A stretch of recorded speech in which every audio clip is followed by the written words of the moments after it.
gets 2 to 3. You're supporting several businesses on that, which rather support the kids.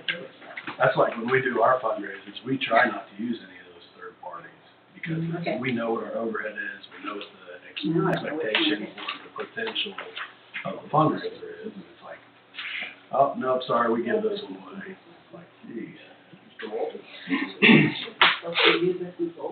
I was glad because back in my history, way before you were even born, or thought of, your parents hadn't even met yet, we sold light bulbs. We made pretty good money on light bulbs. I don't know what the manufacturer made, but we walked around with light bulbs and sold them everywhere. I pledge allegiance to the flag of the United States of America and to the republic for which it stands, one nation, under God, indivisible, with liberty and justice for all. Mayor Luma? Here. Paul? Here. Wolke? Here. Hudson? Here. Miller? Here. Fox? Here. Nichols? Here. Still kind of many things, Brian. Okay, the minutes of the previous meeting were read and approved. So approved. Okay, fiscal officer's report. We have $1,612,370.47 in all funds, and $267,263 in the general fund. Those are read. Motion was made by, So moved. seconded by. Second. Paul? Yes. Wolke? Yes. Hudson? Yes. Miller? Yes. Fox? Yes. Nichols? Yes. Committee reports.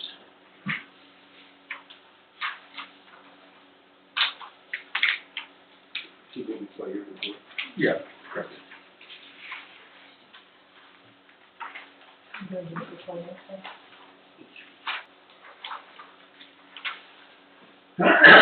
Finance Committee met on September 12th at 4 p.m. The meeting was called to order. 4 p.m. The following members also present: Fox, Hudson, Miller, and present also Administrator Bender, also from the members, and resident guest Lisa Nichols. Administrator Bender and the committee discussed upcoming loan splits, the East Walpole and West Walpole projects, and we just kind of covered them as it was budget and everything. We budgeted. Last year, the village budgeted $42,500 for a new truck. Due to inflation, the prices have went up. Administrator Bender got a quote for a truck that is $49,122.50.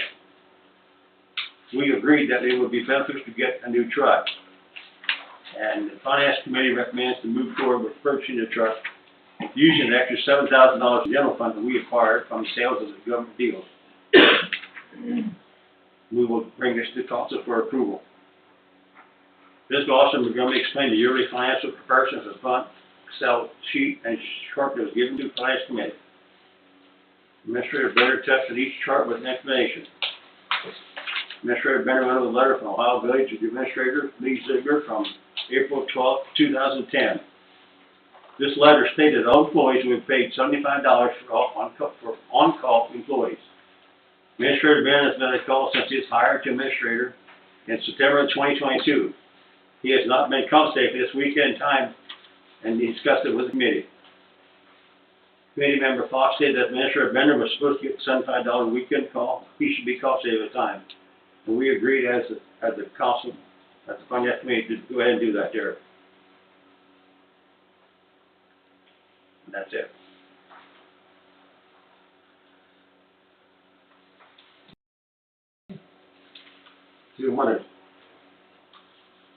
I think when, we appropriate the money for that truck, I think we need to get it before, this strike go on, the truck may go up another $10,000-$15,000 time this is over. With the accumulated funds that we come to the government sales, being the $7,000 we need, I think we need to go ahead and get that truck purchased. We might not be able to get it as cheap as we can right now. Make a motion. I'll make a motion. We accept the bid for the new truck for $49,122.50. I think you have to reappropriate the money first. Because that would have a change in appropriations here, am I correct? Correct, yes. Okay. Yep, we need to take another $7,000 out of the general fund, which is coming from the gov deal. So we need to make a motion on moving that money to go towards the purchase of that truck. I'll make a motion, we move $7,000 from general fund, from the sales on government deals, to the fund to purchase this new truck. Second.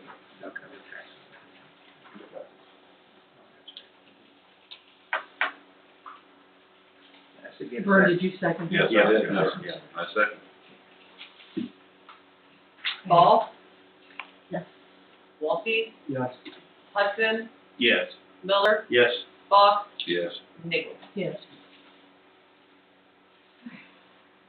Make the motion to purchase. I'll make the motion to purchase that new truck now for $49,122.50, I'll second. $49,122.50. Aaron, does that include the lettering and so forth? No, so there is a little bit of buffer from the 7,000, it will cover the lettering for it and strobe. Do we need to include that in this resolution? To include the lettering cost, or is that separate? It's, to me, it's part of the truck purchase. So, but if we're only approving 42,922.50, we're not approving the additional cost for the lettering, right? So, we are, so that if you take the dollars that we need, so you're doing the numbers on it, I left like $600 buffer in there for the lettering and the strobe. So the 49,122 includes the 600. Correct. That was my Yes, original question. Yep, sure does. The original budget, we budgeted for $42,500. Yeah, so a little bit of history on that. A year ago, this time, we could have bought that truck for $39,000, and it jumped up that much. So with all the concerns that we have, that's why we want to deal with that. So that's why it's going to be. That's all I have. Did we vote? Did we figure out, did we Yeah, figure out the amount I we need said- altogether, or are we, It's the 49,122. and that's for the, with the 7,000 and everything into it? Yes. Okay. Sorry. That's why I 7,000 from the general. Did we vote? Not all that. We didn't, she called it a vote. No, not Now, yet. we're gonna vote, Ball, Thank you. Walsey, Yes. Hudson, Yes. Miller, Yes. Fox, Yes. Nichols. Yes. Jeff, do we need to make a motion on the on-call pay, or is it just as simple as letting the council know that when that check goes out, that's what it's for? Is that what they decided to do? That's the I know you and I talked earlier about Yep, possibly amending some ordinance and all yep. that. We talked about the next meeting amending, that on-call pay is in the books, on the minutes, and a motion was made, but it is not in our employee, Payroll ordinance? payroll ordinance. So we, Yeah, the issue Aaron and I talked about is, I guess, back in 2010, way before any of us were here, some motion was made, and it wasn't put in the employee handbook, wasn't put in an ordinance form, so to me, it's not binding. I know it's been precedent here, and then also you need to go back to Aaron's ordinance when we hired him, and what does his ordinance say, and Aaron and I talked about that, so my recommendation was to, and I know I've talked to council about the payroll ordinance, either completely rehauling it or just scrapping it, and as you hire individual employees, just do a specific ordinance for that employee, and then in that ordinance, for each specific employee, you can put what the on-call pay, what the overtime pay, I mean, overtime pay, you're held to the Federal Labor Standards Act, you know? On-call pay, there's nothing for that. My question would be, what would be the definition on call, like somebody just calls and has a question? so the on-call pay, based off the letter that Mr. Ziegler wrote, it says on-calls would start at 3:30 p.m. on Friday and would end the following Monday at 7 a.m. On-call person will have to stay within 30 minutes of the village. On-call person would have to have the shop phone forward to their cell phone. And this will be rotated between full-time employees. See, I know, salary is pretty different than hourly. So if it's salary, you put in a lot more hours than you would if you, Correct. that's just the way it is. And that's, you know, on this, the letter, it specifically says that it's not overtime, it's on call. That's the hiccup. Yeah, but so if somebody calls you, they're $75. They're specifically talking about the weekend, so every weekend, so right now, currently, it's every other weekend. You involve him and he. and- So and- my question would be, are you getting paid the entire weekend, or just when you get called? The way it's set up, my understanding, is when you're on call, you get $75 for that weekend of being on call. Okay. If you're called, you get an additional, if it's 5 minutes or whatever, you get a minimum of 2 hours of overtime pay. So if they're called in, they have to do that. Now, I'm not sure, Aaron, how that works when you're on call and you do the water testing. So right now, the way it currently is, when we're on call, it's our weekend, we have to stay within that 30 minutes. That $75 come to $1.20 per hour from Friday at 3:30 till Monday at 7 a.m. We still have to come in every Saturday and every Sunday. EPA standards says we have to write numbers down on the test. So we get an hour per day for that. So You we, get 2 hours on the weekend. for the whole weekend, we get 2 hours, an hour for Saturday, an hour for Sunday. If we get called out, if anybody gets called out, it's 2 hours. Whether it takes them an hour and 59 minutes, or whether it takes them 5 minutes. Is there any times that, If it's over 2 hours, for example, I know we had, It's like, it goes to the quarter. then it goes, Quarter it's still overtime pay for every 15, Correct. so if they go 15 minutes over, that's a full hour of overtime? No. It's a It'd quarter. be 2 hours and a quarter. So if they go 2 hours and 15 minutes, they get 4 hours of overtime? No, if they go 2 hours and 15 minutes, it's 2 hours and 15 minutes. Okay, okay. It's worked by the okay. quarter hour. This is similar, folks, to what healthcare's been doing for years. They have respiratory therapists on call or an anesthesiologist on call. They get paid for every hour that they're on call, a minimum kind of thing. And if they go in, they get paid overtime. So this is very standard, you know, and you know, I think one of the things we need to remember is we only have two full-time employees that are doing this. So Heath and Aaron are here every other weekend. They can't go anywhere. That's, like you said, half an hour from town. like, there's never a time that one of you's been called and wasn't available? No, not when we're on call.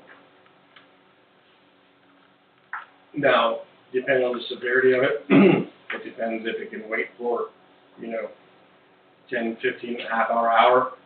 A lot of it depends on the severity of it. Most generally, I get that phone call, it doesn't matter who's on call, I get that phone call.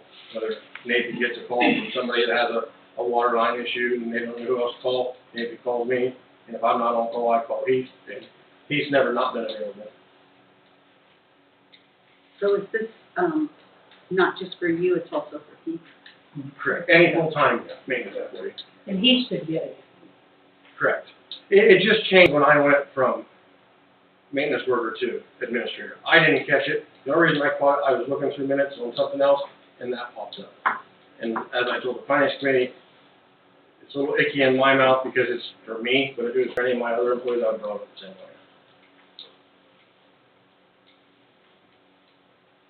2 hours ain't bad. Down at the warehouse, the maintenance man got called, he got paid on like 4 hours, but he worked 15 minutes or 20 minutes. Yeah. He got 4 hours pay. I will say the industry standard in our business is 2 hours.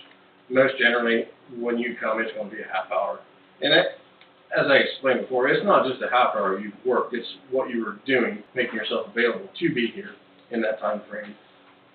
But the difference, and I'll bring this up again, like he clocks in. You don't. And what comes with that, the way I'm told, is you, I don't want to say benefits, but there's different responsibility and privileges to be in summer. You're not strict, clock in by this time, strict, clock out by this time. You have a comfort zone. Sure. You know what I'm saying? So, I don't know. I know that I'm not saying don't do it because I don't get it, because if I go in Saturday or Sunday, I get, my good, you know, I don't get paid anything. Sure. That's the way it's been for 24 years. So you don't get paid at all? No. Salary doesn't get any kind of Now, additional I know some compensation. people do, I mean, not where I work, but some, Right, I know other factories, they're salary exempt and they get, yeah, they said overtime, it's they get straight time that they get a get. hat or a coffee cup, something, you know. Yep. That profit sharing, the bonus. I think, and I don't know, Jeff, I don't know how much you know or how familiar you are with the salary exempt legislation, but the only way that salaries are exempt is if they never work enough overtime that they would be getting paid less than minimum wage. Somewhere, there's some kind of, the HR guy kind of explained that to me, that if I was on salary, and if like in Tim's case or Aaron's case, if he worked 80 hours and we divided his weekly salary by 80 and it took him below minimum wage, then we can't consistently make them do that. You have to at least be getting compensated at minimum wage, even if you're salaried. We don't fall into that with him. No, and I honestly have never heard of that, because I was getting screwed in my prior career. Well, you know. But no, to me, salary, the difference between exempt and non-exempt for salary is depending on managerial duties. Because me, as village administrator, would fit the managerial duties to be exempt. He can hire, he can fire, you know, stuff like, obviously he can hire people, but you guys have to prove it, and stuff like that. So, I mean, it's up to council what you guys want to do tonight. I could look to see if Aaron would be considered exempt from it. Before you guys want to go ahead and cut a check. If you wait another week or two, I don't think it's gonna be a big deal to Aaron, to cut him a check or not. But I would just recommend making sure that, because I know his ordinance, he was hired as salary, so I would just make sure whether or not he's exempt or not from it. Is there something about overtime? Overtime exempt, that's where this is different, because it's a phone call, okay? Could we, here's a consideration. We could move forward with paying Aaron, but as Jeff said, we're going to have to amend the payroll ordinance and decide how we're going to do on-call pay. And at that time, we could determine whether or not we wanted to exempt our administrator position from on-call pay or include them in on-call pay. That's a kind of a best of both worlds, where we're not saying absolutely no to Aaron, but we're saying, hey, it's there, we'll do that, and then we can make a decision about what we're going to do in the future. I don't know if you want to do that or not, or if you just want to wait. When you was hired in, was it Monday through Sunday or Monday through Friday? What's your salary? What's your salary extension? Is what you got to consider, because Heath works Monday through Friday. He gets off a weekend, but because he's the only other employee, he's got to work constantly every other weekend. He don't miss a pay date on that. Right. So they got to look in the consideration of you. When is your, what they bring you in at? Did they bring you Monday through Sunday, Sunday through Sunday, Monday through Friday? As far as the job offer, that was never talked about. Okay, here's the thing though, if he gets paid for the weekend, they can't expect you, if the office ain't open Saturday and Sunday and you get the weekend off, they can't expect you to come in on a weekend and not take advantage of that $75, is what I'm saying. You gotta look at multiple aspects of it, because nobody's gonna hear is gonna work for free, you know? So at this time, is he getting overtime, or how is it working? He's hourly, so he's eligible for overtime and for the call. Okay, But but it's then still being overtime salary, on the salary. but then being salary, he gets the $75 on call. No, it's not considered overtime until after 2 hours, am I correct? Even if I get called in, that 2 hours doesn't Doesn't count for you. Right. So all you're missing is the $75 on call for the weekend. Correct, Because you're working every other weekend. correct. And he's well, But you said you have to do the water those 2 days. EPA standard, there's somebody has to be here 7 days a week, so that's why currently we have 2 full-time person. You need Me to work. and he, we alternate every other weekend. And so, that's what I'm saying, it's not like you're getting paid for every weekend since then, it's the weekends you've scheduled. Yeah, Yeah. basically, we're looking at a year, you'd have 26 weekends, and I do keep track of all that, so depending on what the council wants to do, I would go back on my timesheets that I keep track of, and if it's 20 or 22, whichever those are. What if we wait until Jeff finds out something before we make a final decision on it? That's okay with you, Do Aaron? we have to have a special meeting? no. No, no, we can just wait till next month.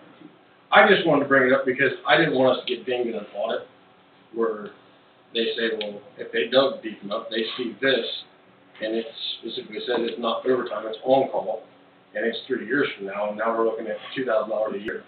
But I don't want the town to be in that position. Still copy of that. Yeah, right here. See, I think you need to make it clear what the definition of on-call is. I think that's very important. Now, of course, a storm comes through, power goes out, that's a no-brainer. But just because the cat pooped in my driveway or whatever, Right. you don't need to be hearing that on the weekend. No, and typically what that on-call means is you're making yourself available. Yeah, I understand. For the water tests, or, Well, Beyond. Beyond the coming in and running test. Yeah. It keeps you within a half hour of the Waynesfield. And, go ahead, Jeff. The last village administrator, Mike, his contract, he was contracted for a certain amount of salary, correct? If I'm remembering that. Was he ever paid on call? Was he on call? He was No? not on He never did it. He never did on call. Just The difference is working administrator versus a contract administrator.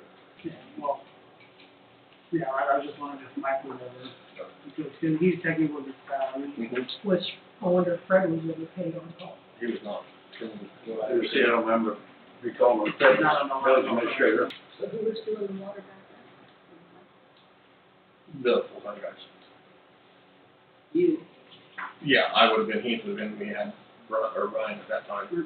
So at that point, it was every third week. That, we have gentlemen, at the time, that sign the paperwork, be sent in, so we pay them $1,000 a month. but there's only a certain amount of people qualified just the water and do the samples, correct? No, anybody can do the daily sample. Daily samples. When it comes to operator record and the state test, state reports, that would be good. Right. Let's just wait till, see what Jeff finds out, if that's okay with everybody. That'll give Jeff time to look it up, do some research on it. Is everybody in favor of that? I'm good with that. Yeah. I want to make sure we're doing the We're right in the thing. books, yeah. Not that we're against it, it's just, right? We just want to make sure we're doing the right, doing the right way. Well, and like I said, I think the biggest thing is they're exempt or non-exempt as a salary employee, and that's the biggest determining factor. I think when we hired him, in the ordinance, we said he was salaried too. I think in the ordinance we did say Well, I that. know he's salaried, but, So I think, Sarah, will you look up his ordinance for me? It's right here. Yeah, your ordinance for me?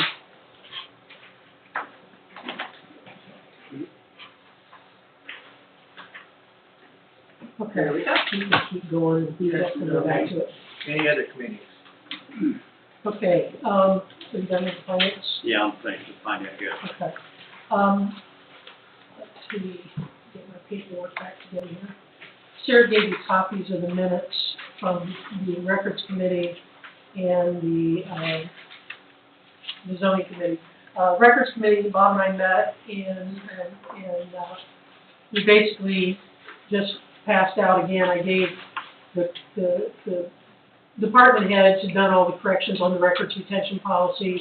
We retyped it, sent it back through, so when we get that back, hopefully in the next month or so, we'll be able to approve a finalized record retention policy for the village. One of the things that I wanted to do is I added media type, so I'm having employees tell us whether it's anything but paper. If it's electronic, if it's whatever it is, so that we know in what format those documents are being housed. At the committee meeting, we did talk about trying to figure out a way to move to totally digital records.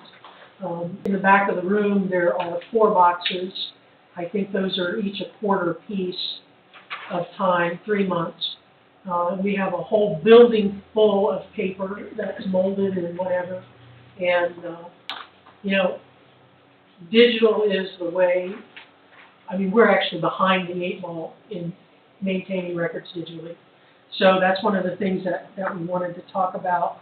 And in that, there was brief discussion then about disaster management plan and how we would move forward with that. And, Mr. Miller stated he thought Chief Motter was working on that, so that was something that we talked about in the records committee meeting, moving forward what we want to work on. The zoning committee, Jeff, thank you for all your work.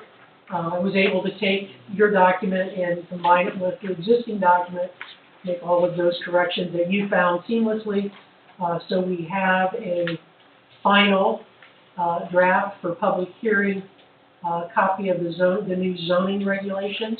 The zoning committee is requesting that we establish a public hearing date. And I know Jeff's busy doing some other things, but I kind of need your attention for a minute.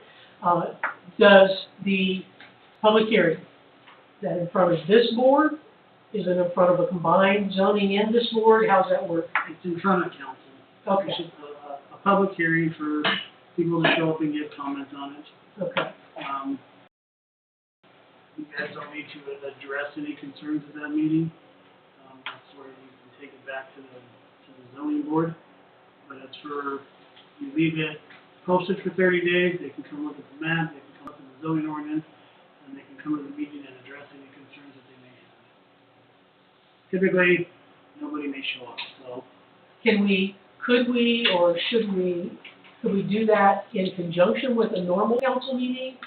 Or Most could we- villages will schedule, so we start at 6:30, most villages will schedule at 6 o'clock. Okay, And if anyone wants to be on the agenda, then you get on the agenda, and if you guys think, if a lot of people are gonna start showing up, then you can move the council meeting back. But most villages that have to have public meetings for certain things, 1, 2 people or nobody shows up. So you just have to give that public hearing, and the opportunity to show up and comment on it. And you guys can hear their comment, give them 2 minutes to comment, and then move on. so I guess, how do you guys want to handle that? I think that I agree with Jeff, we've had them before, and 1, 2 people show up, we just kind of works out. a meeting earlier. So yeah, I would schedule a separate date, just, do the notice publication according to the statute, and then set it for 30 days, and probably next council meeting, set the public hearing at 6 p.m. So how do we make everybody know that? If they're not online and they don't read that board out So there? you gotta put it in, well, we will have to post this in the Walpock Daily News.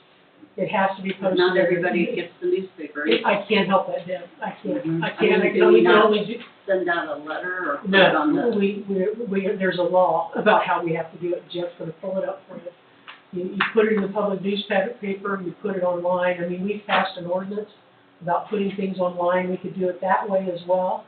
But Jeff. We could do it at our posting places also. Shall give at least 30 days notice of the time and place thereof in a newspaper of general circulation. And there is a statute about, publication, which if you don't do it in local newspaper, then you supposed to have 5 public places. The internet is not on that statute yet. I'm assuming one day they will amend it, but you can still post it there as well, but that can't be considered one of the 5. Can we not put like a sign in the window? Well, what we can do, the same thing I think we did, for the public hearing about the zoning variance. I took signs around, put one up at the Dollar General, I put one up at, the pizza place, we put one up here, that's 3, we put one up at the gas station, that's 4, and we put one up at the post office, that's 5. So those would be 5 public places, plus, do we still have to do the newspaper then? Yeah, plus the Walpock Daily News, and I thought we could do, post a notice on our webpage and put the PDF document out on the webpage so that people could look at it at home if they want to. We gotta have one here Yeah, on file that we can look at. Yeah. And additionally, if you are going to redistrict or rezone 10 or less parcels of land, you have to give written notice of the hearing should be mailed at least 20 days before the date of the public hearing to the owners of those properties. I'll have to double check, because we don't have it. We have this, we have no other zoning map, so I don't honestly know. So I don't even know where we would begin with that. It's not like you're going to, your biggest concern is your commercial areas. If they're, We haven't, I don't think you really rezoned any of those. if anything, the one thing that we did was the central district, which would be the block, the one block in the middle of town, that's all commercial now.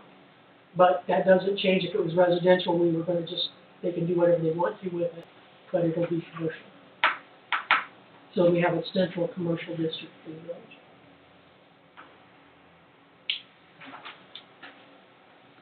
My only way of knowing is maybe contact the county commissioner and see if We tried that, they don't got keep, nothing on file per parcel. they just have, it's not zoning, it's how it's used. It's use, it's not, because we tried that, because we were trying to recreate it, and we contacted them and checked deeds and did everything, they couldn't come up with it. I think you're fine then. Is the next council meeting 30 days? Have like, No. because there's 31 days, there's 31 days in September. 16, 23, no. No, no, Next council may be the 23rd. then we'll have to do the following council, well, the following council meeting is December, right? Maybe November. In November, that when we do appropriations. It's we only can't work on that. 27 days. We'll work on that in November. Basically, we start next month on appropriations. Mm-hmm. Okay. That way it has a chance of 3 readings. Could we move the council meeting to the 30th? I'm throwing it out there. That would give us 30 days. If you wanted to, or we could postpone it until November. I don't care. Whichever one works, I mean, you've got to have a meeting anyway, if you're allowed to move it. Does anybody have a conflict with us moving the council meeting to the 30th? Aaron, Mayor, you guys are the ones. Is that Halloween?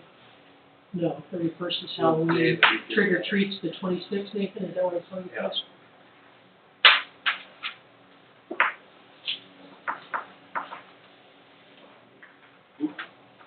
In the past, we've moved it before, get away from Memorial Day and Christmas Day.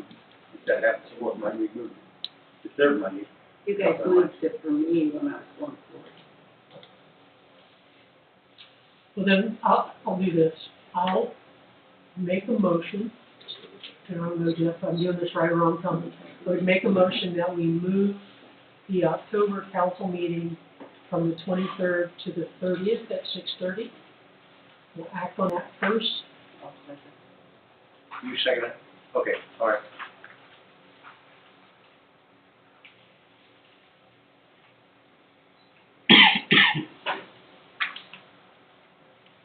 We need a roll call, Sarah. we need to- Sorry. That's okay. That you should Ball, write it down, yeah. yes. Walke, Yes. Lexton, Yes. Miller, Yes. Buck, Yes. Nichols. Yes. So then, I would make a motion that we establish October 30th at 6 p.m. as a public hearing for any input from the public on the new proposed zoning ordinance. At 6 before our council meeting? At 6 on the 30th before that. We don't have to be here. Yes, if that works for everybody, I'll stop. If that doesn't work. Did you read the motion? I've got a motion, I'm just gonna hold it for a second. Does anybody have conflict with that? No, I got it written down, I don't remember it. Okay, all right. So I have I make that motion. I'll second that. Sorry, Deb. That's all I've got. Ball, Yes. Walke, Yes. Hudson, Yes. Miller, Yes. Fox, Yes. Nichols. Yes.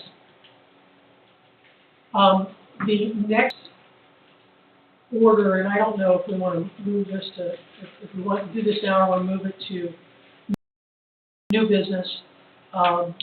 The committee also, if you look on your minutes, came up with a fee structure for the different three parts of that zoning.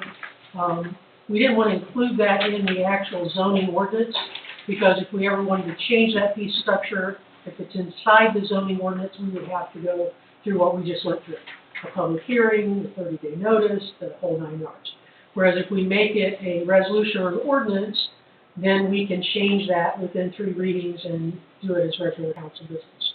So we're asking that the council consider adopting that. What we looked at, the current building permit is $10. Aaron spends at least an hour, I think, on a building permit, Aaron, am I correct? Because he has to go out, he has to confirm setbacks. If there's any issues with that, then he has to try to figure that out, and so it takes at least an hour of his time. So we felt like $25 was a little bit to recoup in the administrative work that was involved in that. Still extremely inexpensive. Most places are $200 and $300, if not more. The other one was the zoning variance and the zoning district amendment. By the new regulations and actually by law, any zoning variance or zoning district amendment that comes in we have to send letters out to all the property owners that are adjacent to that property. Give them 10 days notice. We have to have a public hearing for them to come into the zoning board and express any concerns about that variance and how it might affect adversely or what they want to talk about their property because it's adjoining or facing. And so there's some administrative work involved in that in terms of letters and postage and all of the other things that are associated with that. I think in the new ordinance we would have to, as a zoning board, pass a resolution to accept that variance, if I'm reading that correctly. So there's a lot more involved in that than what we've currently been used to in the village. So we're asking that for the variance and the zoning district amendment, those fees go to $40. What was the old ones? There wasn't anything. Okay. It was free. Oh. It was nothing. That money would obviously go into the general fund. Has any of this been done? How often is this done? We've had 3 zoning variances in the last 6 months. That was one. We've had 3 zoning requests and 1 district amendment in the last year. And the reason is because obviously when they come in, it's against the zoning code, so they're denied. Mm-hmm. So they're asking for a variance, which then it's going to affect all the neighbors, like Lisa talked about. And then you kind of have to have like a quasi judicial hearing where they can come in, the person asking for the variance, present evidence. The neighbors can, they have their say and stuff like that. I found court cases that talked about you need to put them under oath. Because otherwise, if they appeal your decision, if you deny their variance, they can appeal your decision to the common pleas court. And therefore, if you did not put them under oath, they can bring all new evidence to that hearing at the common pleas court. So you want to put them under oath and record it, and so forth. And so that's why whatever the zoning board of appeals will sit, they'll make that decision. And they give their findings of facts and the reason why they are either approving it or denying it. because that's like their judicial opinion of their decision, so.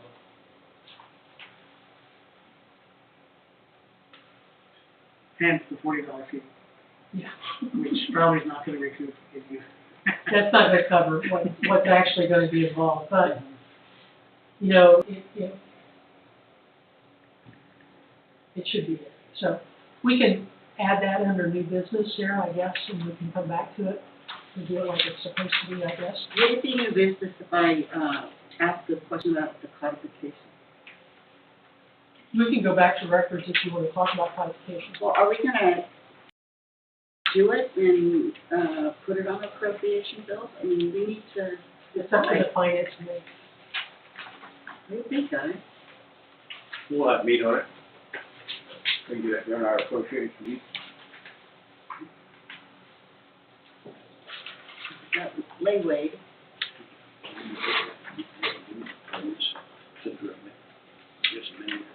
We need to just amend that. Please, Thank you, yeah, sorry. any other committee reports? We can do it. Okay, police report. The Property Maintenance Committee met on Tuesday, September 12th, with Administrator Bender and myself to discuss multiple issues. The issues that were discussed included the cleanup from the fire at 310 East Wapakoneta Street, displaying house numbers, and a couple of properties with extreme condition issues. can we stop there? And I'm pausing. She was supposed to do something when we still Friday What are you talking about? about, wasn't that the one? I'm getting to that. Just let him finish this. Well, I meant, I didn't. A letter was sent to the owner of 310 East Wapakoneta Street, in which the property owner's son responded via a phone call. While the fire investigators said the scene was able to be released for cleanup, the attorneys for both the property owner and renter have not released the property. Property owner's son has assured me that he has contractors ready to clean up the site once it is released. Regarding the display for house numbers, the committee was given a list of properties that did not have visible house numbers and was asked to double-check the list to have multiple eyes on the properties in case I'm misseeing the numbers. Once we have a verified list of properties without numbers on them, enforcement letters will be generated. Lastly, the committee discussed multiple property issues within the village. The committee discussed properties in all 4 sectors of town and identified 6 properties with major issues that need addressed and 2 additional properties with big issues. The committee decided it would be best to try and reach the property owners by phone first and try to discuss a remediation plan for each property before enforcement action begins. One property at the corner of North Pearl Street in the alley had a barn in disrepair and was a safety concern. Councilwoman Ball contacted the property owner, and within just a few days, the barn was demolished and there is now grass seed planting. Not all the properties are going to be that easy to address, but it is a great start. Mayor Luma has set the village's trick-or-treat for 6 p.m. to 7:30 p.m. on October 26th. The date is consistent with most of the other communities in our area. First month of school has gone well. I've been busy with several issues that, at least for the moment, are not criminal in nature. I've met with several students in crisis. We've had to address some children vaping in the school, and there have been some truancy issues we've had to work through. All in all, there hasn't been anything major, just been busy. The community development team met with State Representative Susan Manchester on August 30th. The meeting went well, and Representative Manchester said she believes she could obtain funding for several of the projects in the park.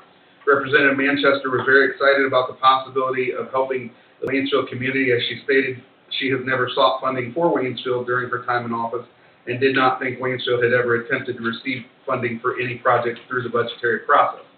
She was impressed by the vision of the CDT and the village and is very interested in doing what she can do to help. Representative Manchester was also appreciative that we included her in the vision of trying to positively transform the community. With that, she will be providing us with an application that we'll have to fill out and return back to her office.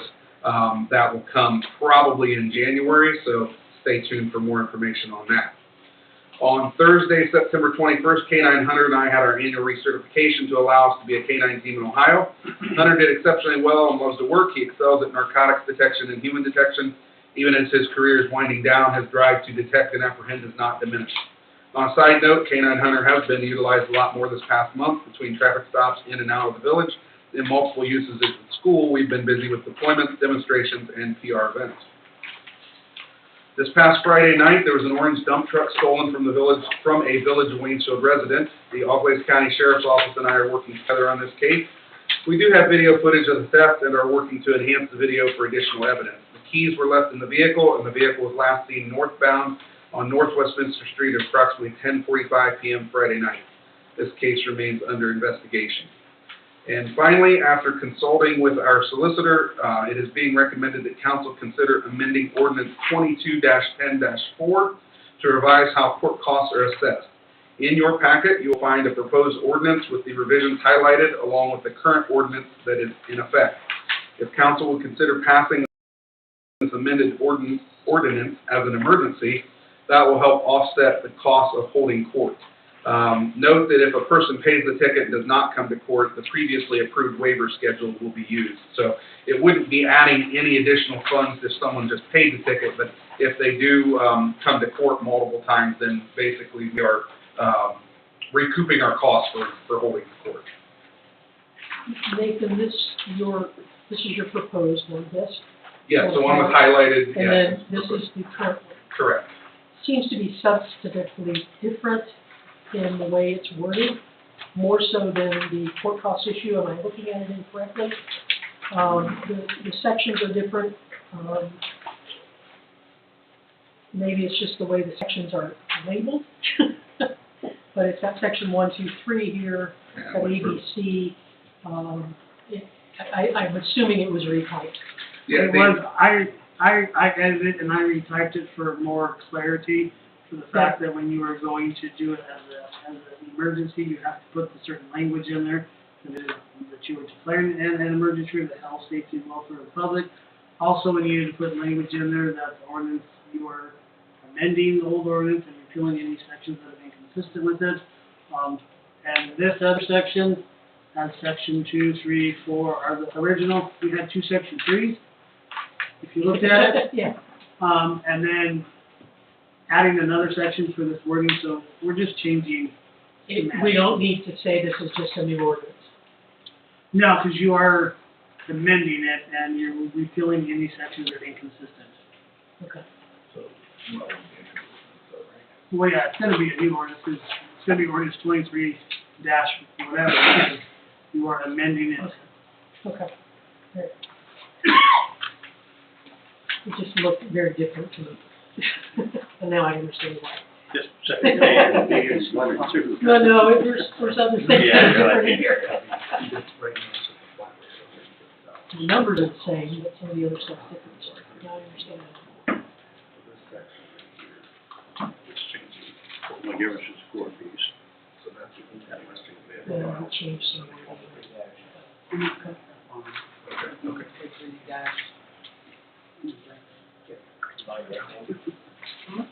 So we would need, when we get to this, we'll need to declare an emergency.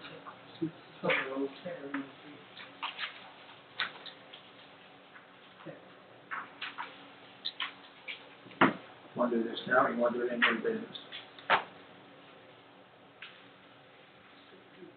Let's just take care of it now. Can we get a motion to declare emergency?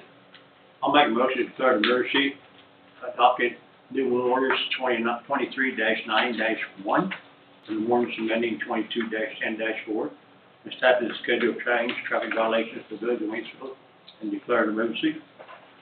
I second. Ball, Yes. Walke, Yes. Hudson, Yes. Miller, Yes. Fox, Yes. Yes.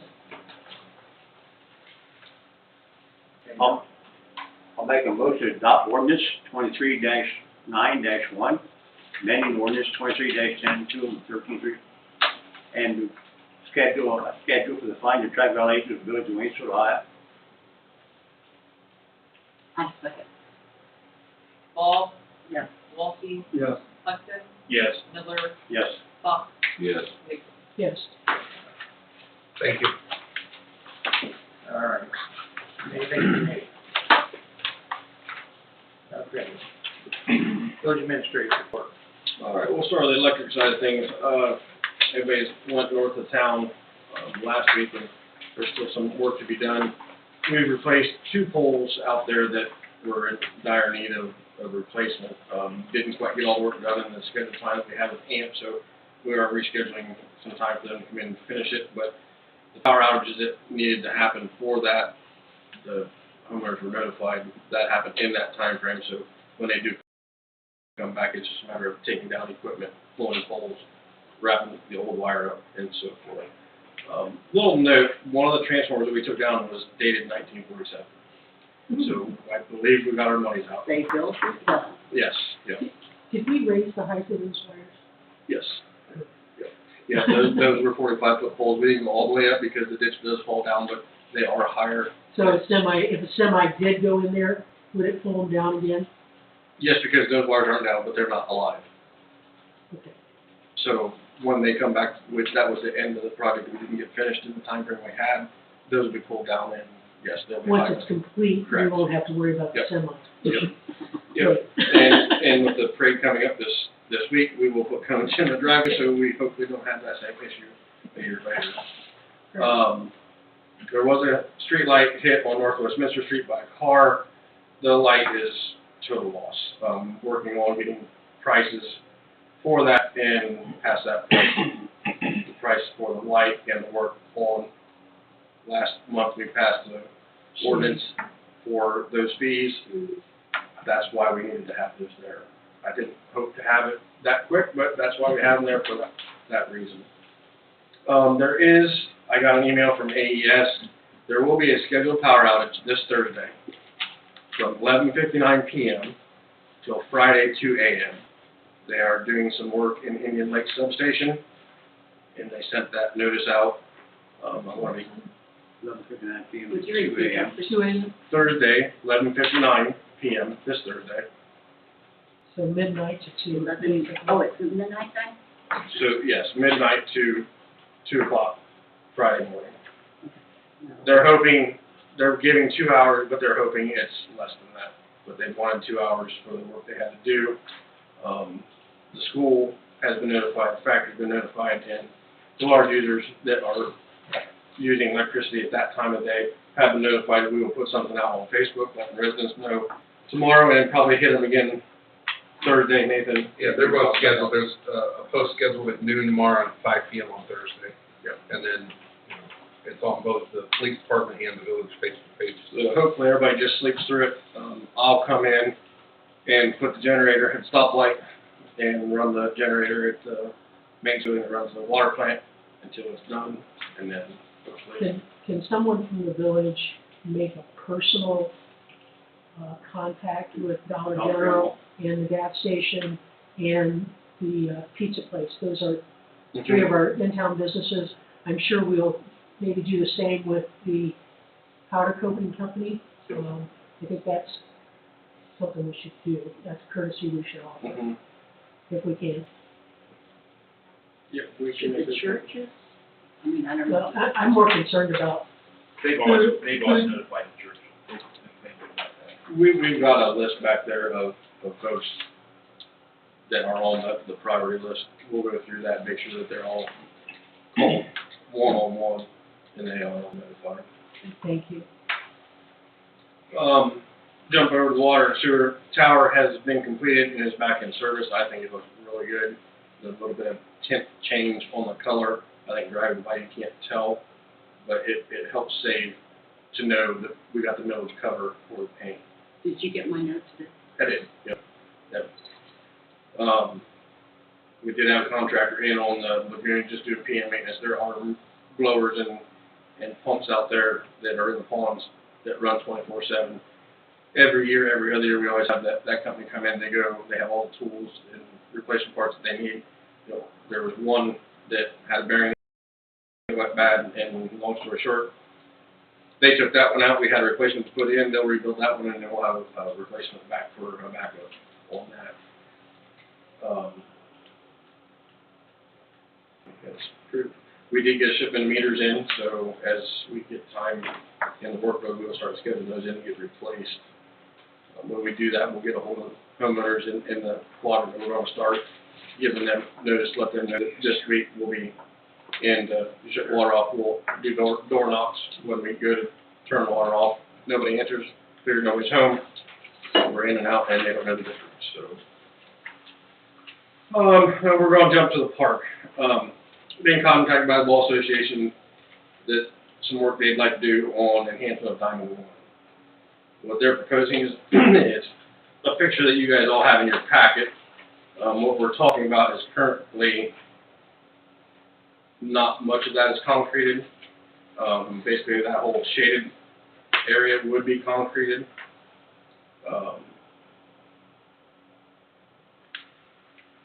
Estimated cost is around at $18,000, right, Brian?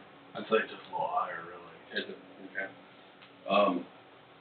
I've met with the contractor, I met with Brian, and Brian and I met with the contractor. I felt in good faith with the village, it made sense to cheapen up the price of the whole project to offer the town's equipment and labor as far as the grading and any concrete that needs tore out.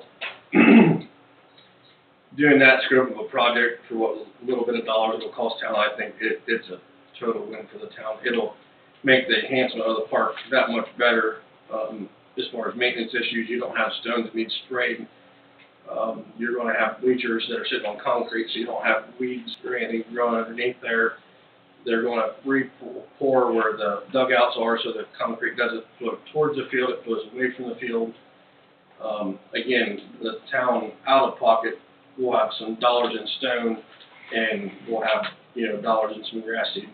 So I believe when we met with Brian and the contractor, it seemed that that would work. I just want to make sure council was aware of it, make sure that if there's any questions or concerns about doing this work before. We've got a contractor that I've worked with in the past. He does good work, and he's actually has a opening, a time that he can get in here as quick as the 1st of October. Where would we haul? We would be removing the existing concrete? Yeah, and where would we be taking that to? We've got a stockpile of junk concrete Okay. back on our shop, and there's a couple places you can get rid of it. Okay. The only concrete that will be coming out is where the dugout bleachers are, and that's 4 feet wide by 30 feet long, 4 inches thick. Sidewalk. Yeah, pretty much. 30-foot sidewalk. Yep. Mm-hmm. How many hours do you think it would take the village employees to do that? I'd say between 20 and 30 hours collectively, from start to finish. All the guys? My goal is just to have myself operating and maybe one other guy running the dump truck. Okay. And then once the contractor comes, he would be setting forms, I would be putting stone in, he'd be putting final grade on things. So the majority of the time, at the most, we'd have 2. But the majority of the time, would just be 1. Going to greatly enhance the look of the park. Yeah. This has been needed for a long time, and if you spend my time back at the ball diamonds and stuff, it's definitely going to be an upgrade. It'll look nice. Is there $1,000 in the park fund or will There be is. to do appropriations? We've got the money in the park fund to do it. Okay.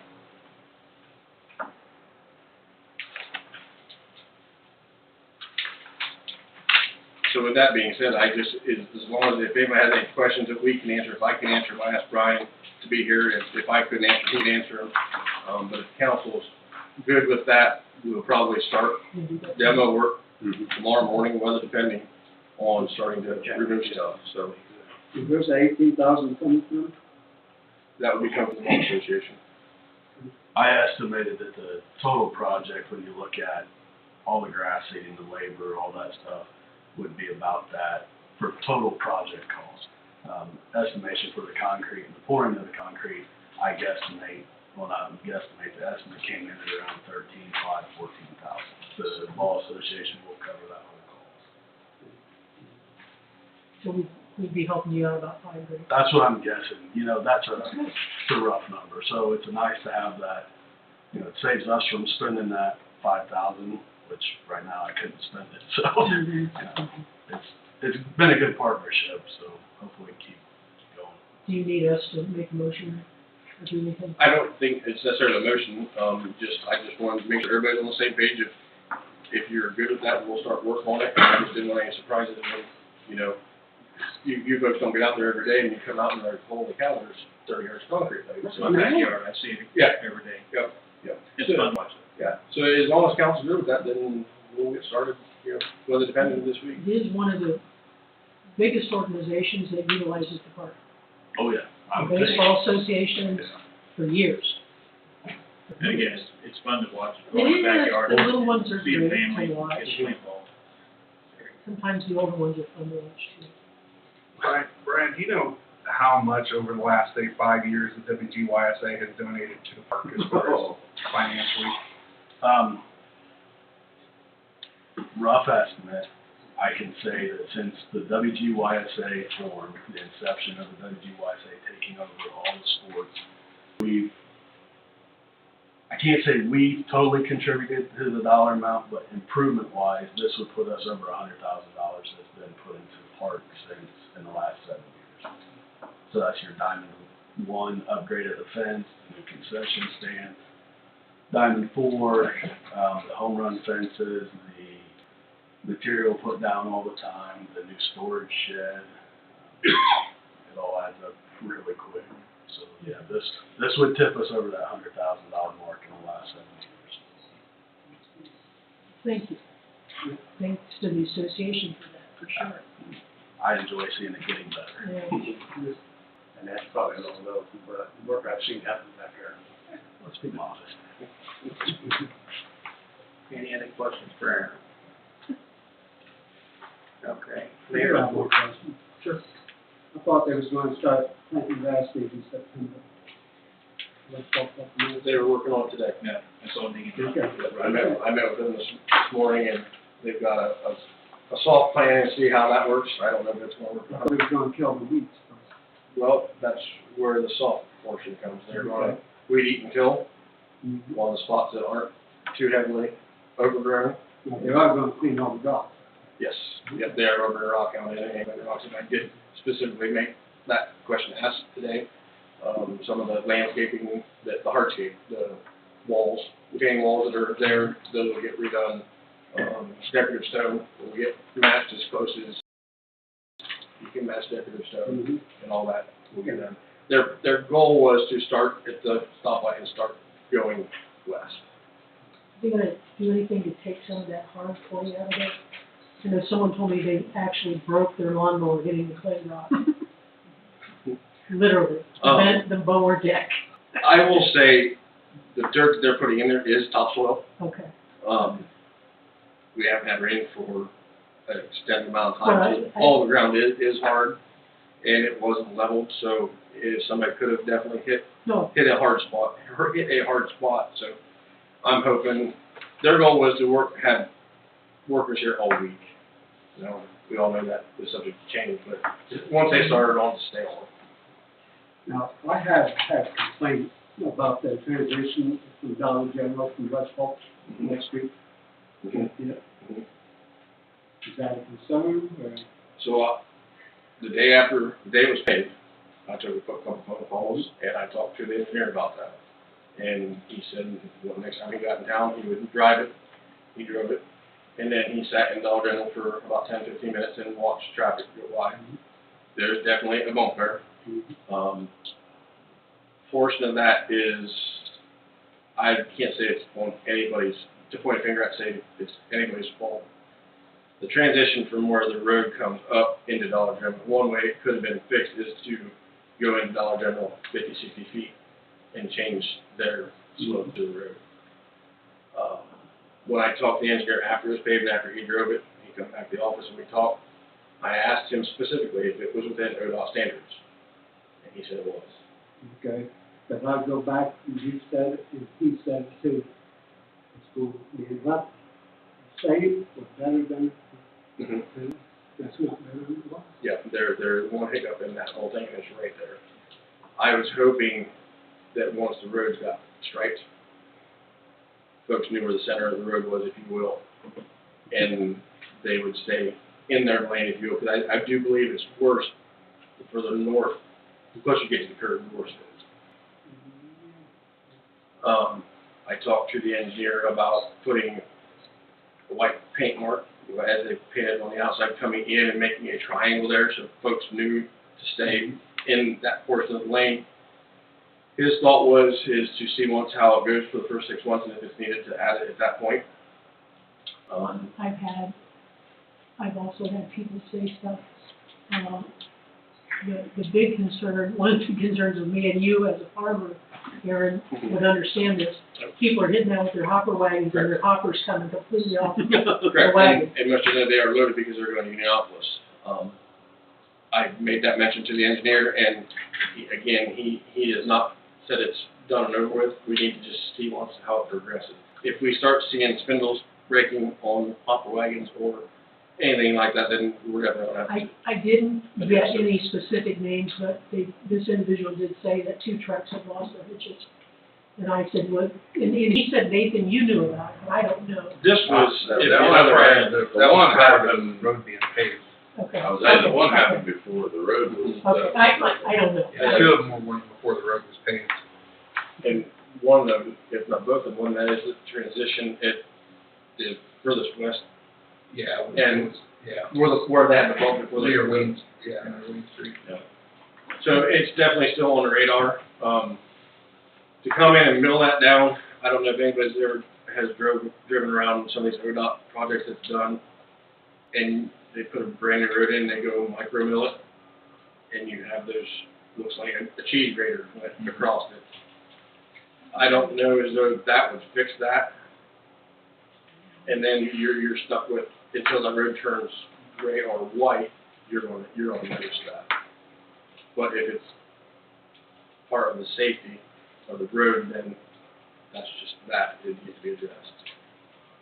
What kind of time frame would we have to make this company do it without charging? I believe there's a year A year? behind after it's done and completed, you have a year. That's with the last payment and then 10%. Yes. Yeah, and if there are no issues within that year, then they get their retainer back.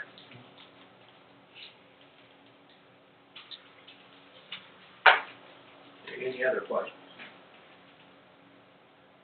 All right, Mayor's Court report, it was $918 was deposited in the general fund for Mayor's Court account for a month of August.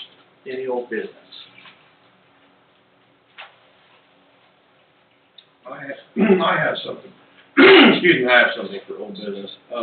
We touched on it last month and needed to talk to Jeff a little bit about it, and we've got a, See ya, thanks, Brian, see ya. as far as that side went, but I wanted to bring it back up.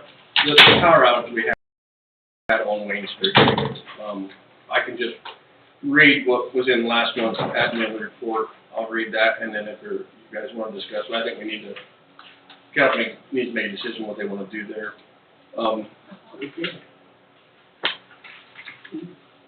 So there was an issue on Wayne Street with some PM maintenance that was being done. Ant was in town and they needed to kill power for a contractor so that they could take the meter off the house, put siding on. So I wasn't there. The crew went down there and they did not let the homeowners know they were going to be affected when they pulled the fuse. So that did cause some issues with one resident. Rob Neely claims that, the village, he wants reimbursed for a computer program that he claims was ruined during that power outage and not being notified of a temporary power outage. He was told, I talked to him at least twice, I told him, it's unfortunate that it occurred, but our village utility rules clearly state that we're not liable for these situations. I believe the utilities committee met with Rob, we talked about that committee, and I believe we had it in that last month's council packet, the copy of the village's utility rules. Biggest thing is underneath the continuity of service, paragraph A, B, and C. Moving forward, I have talked with him, I've talked to our crew that if there's any way that we can let people know, knock on doors, let them know that if there's going to be a power outage, we can make that happen. So that's where we stand with it. There hasn't been a decision made. I think it's only right to make a decision one way or another. So that being said, I'll leave it to the council to discuss how they want to move forward with it. I know I personally, and I know Lisa was too, we were personally contacted by the resident. And, he said, he did show up to the committee meeting, voiced his concerns. Aaron showed him, and he said he really didn't care what that piece of paper said. But we said, as a council, we have to abide by what our rules are. And we left it at that, and we decided, we knew we didn't do it properly. As a committee, we kind of made a decision, but we knew we didn't do it properly. Nothing in writing, but we said we need to bring it to the council, which is what we're doing tonight. Again, I think we all agree we have to abide by the rules that we have set down. It's unfortunate that it happened. Like Aaron said, moving forward, do everything we can to make sure. And I had a similar conversation with the individual and recommended that it come to the Utilities Committee meeting to express his concerns. And ultimately said, you know, we have to abide by whatever the rules are that were set forth, not by this council necessarily, but by previous councils and previous administrations. And the rules are there. They're there for a reason. However, I'm glad, Aaron, that you have spoken with folks, and we do have an ethical and a moral responsibility, I believe, to let residents know when we have a planned outage as best we can, so that these things don't occur, but, you know, it happens, and that's why we have the regulations that we do to protect the village and the village folks. What's the difference between that outage and a regular outage? We knew it was going to happen. I never knew when outages. Right. We did the work. We were doing preventative maintenance on that. So we were actually the ones that pulled the power. But does it never affects anything at my house. It was an isolated incident. The ones that we've had that have been total power outages for the whole town, knock on wood, most of them since I've been here have been on AES, our power provider. Whether it's storm damage, whether for whatever reason, they don't know that that's going to happen, so we don't know that's going to happen. So you're just saying that the entities of who is responsible for it happening. That in this case, the village was the responsible party. We were the ones that cut the power, and we didn't go to the doors as we should have to let them know that the power was going to be destroyed. Okay, but again, I don't ever have any damage. You would if you would, Deb, if that quadrant where you live, if they shut the power off and you had your computer up, there's a potential that you could have damage. May or may not. Doesn't. And so this was a different quadrant that didn't affect where your electric was at. I was just wondering the difference in the effect, I guess. One's the act of God and one's the act of Aaron. Not to compare like that, yes. So, for instance, the power work we've done last week with AMP in town on the north side of town, we knew that was going to happen. We generated letters, sent them letters, those homeowners letters, we called them and let them know these days, within this time, expect power outages. It just simply was, it was the end of the day, they were trying to get as much in that day as they could, and it just got forgotten about, and it literally was a 5-7 minute job, because the power was off. Then a lot of times, people just get in a rhythm and they just don't think enough, and they kill the power, job got done, turn the power back on, and this is one of the.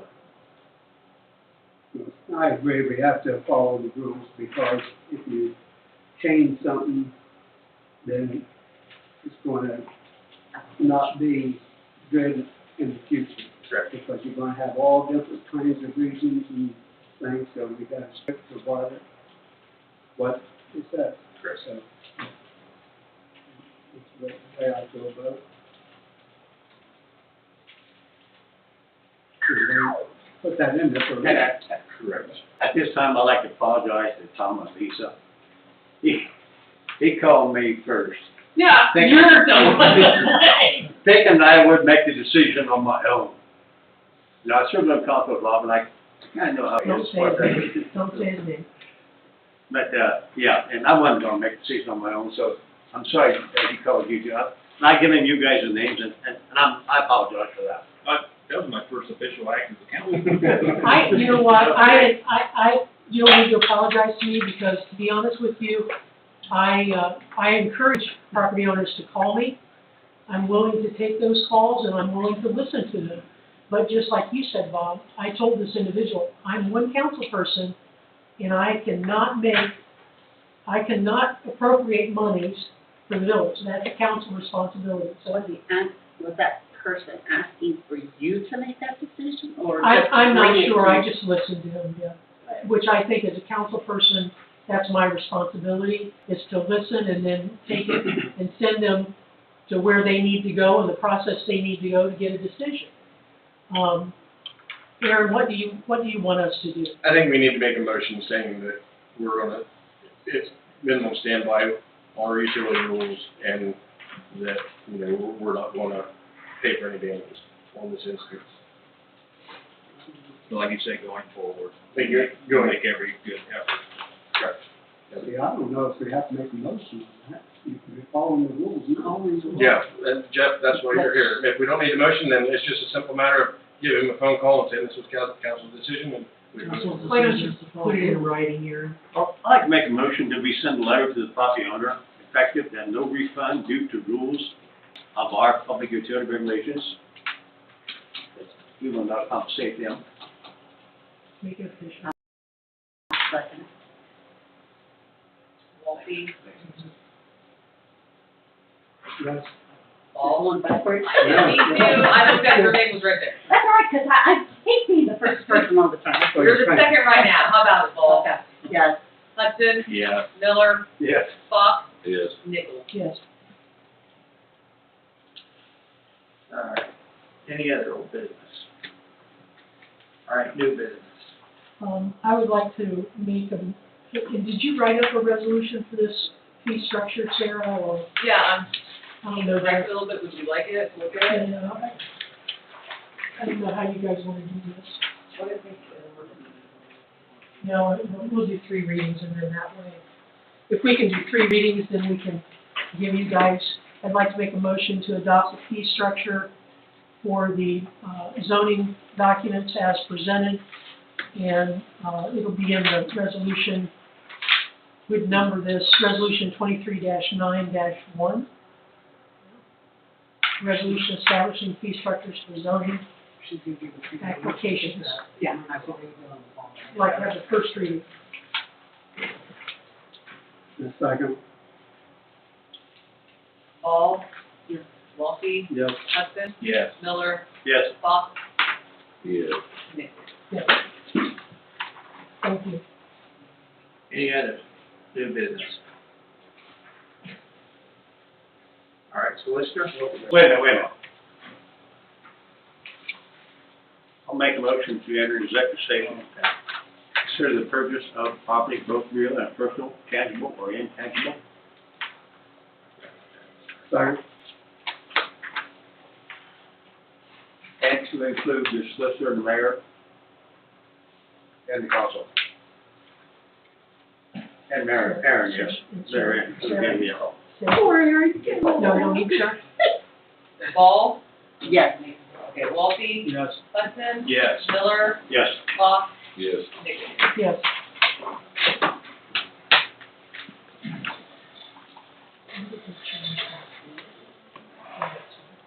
We'll find out.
I'll make a motion to come out of executive session. Second. Ball, Yes. Walsey, Yes. Hudson, Yes. Miller, Yes. Fox, Yes. Nichols. Yes.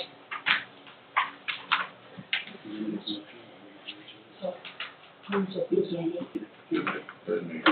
I make a motion that we allow the village administrator to enter into negotiations with the Ogleys County Commissioners regarding land and the placement, do we need to say that? The placement of a tower for the MUT system. I second. Ball, Walsey, Yes. Hudson, Yes. Miller, Yes. Fox, Yes. Nichols. Yes. Okay, any other new business? All right, now solicitor. No, I got nothing. I've spoken enough tonight. I'll make a motion to adjourn. I second. Ball, Yes. Walsey, Yes. Hudson, Yes. Miller, Yes. Fox, Yes. Nichols. Yes. Well, we close out.